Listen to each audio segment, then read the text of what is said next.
Let's move on here to some of the polls that we're seeing around the joint. Recent polling is showing Trump leading in every battleground state, ticking up slightly in the days over the last week. Particularly, it showed Trump leading Biden in Virginia, 45-43. I find it extraordinary that Virginia is in play here. What's going on?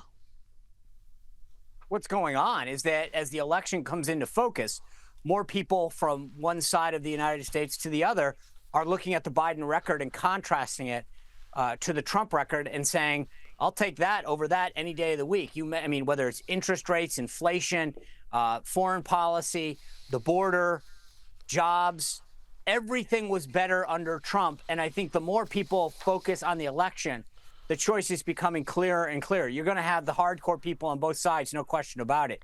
But you look at a state like Virginia that hasn't voted Republican presidentially since 2004.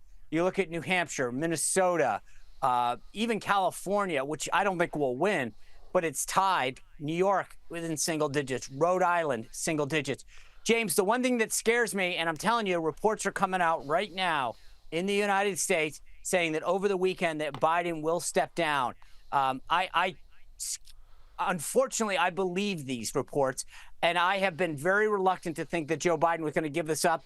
I believe that COVID gave him an off-ramp, and he's taking it. But I'm telling you, mark my words, I think Republicans better be careful what they wished for. It is a very different race no matter who it is. Do I think we can win? Absolutely. But just understand that the game changes. It's inserting one team for another team, and you have to change your strategy to win. And I'm just saying, I think Republicans better be very careful about understanding what's about to happen. Well, and that's the thing. I mean, I just saw some footage of Kamala Harris speaking in North Carolina. She seems very pumped up and ready to go. What about how she would play? You've got this female candidate, minority female candidate. How would she play in some of these suburban kind of areas that are big battlegrounds and, you know, which was already going to be a big fight between the immigration issue and the abortion issue? Would Kamala Harris activate a female vote, which is already tilting the Democrat way, into bigger numbers? You're asking the right question, right? Let's say she teams up with a Gretchen Whitmer or potentially a Josh Shapiro, the governor of Pennsylvania. I don't know. That's the point, and that's why you're asking the right question. These X factors. Does she fire up black women? Does she fire up women in general? I don't think so, but I will tell you this. For all of us, people like me and you, the people who watch your show, we're in tune. We're following the bouncing ball politically as it goes from one side to another. But there's a lot of Americans that really don't know much about her because they don't know much about most vice presidents. That's normal in American politics. And so a few $100 million of ad spending by Hollywood liberals might be able to make some differences on the edge. I think they'll be more unified if Joe steps down. But the bottom line is this: I don't like change. I'm a 50-year-old white guy that's just, and so I would argue, we, get off my lawn. I know what we've got with Joe Biden, and I would rather stick with that than any X factor right now. Do I think we can beat Kamala Harris? Absolutely. Is she going to own the border and its results? Absolutely. But at the end of the day, Biden stepping aside provides an opportunity for the Democrats to say, okay, guys, we wanted him to step aside. We owe it to him now to rally around Kamala Harris. We may not like her. We may not think she's great, but we owe it to her to rally around her and to get re-energized. I'm just telling you, will we win? Yes, but it's a different game than we have been playing so far. So how much then does, we saw that speech by J.D. Vance, for example, which set out a very, very clear kind of mandate about what the Republicans are about.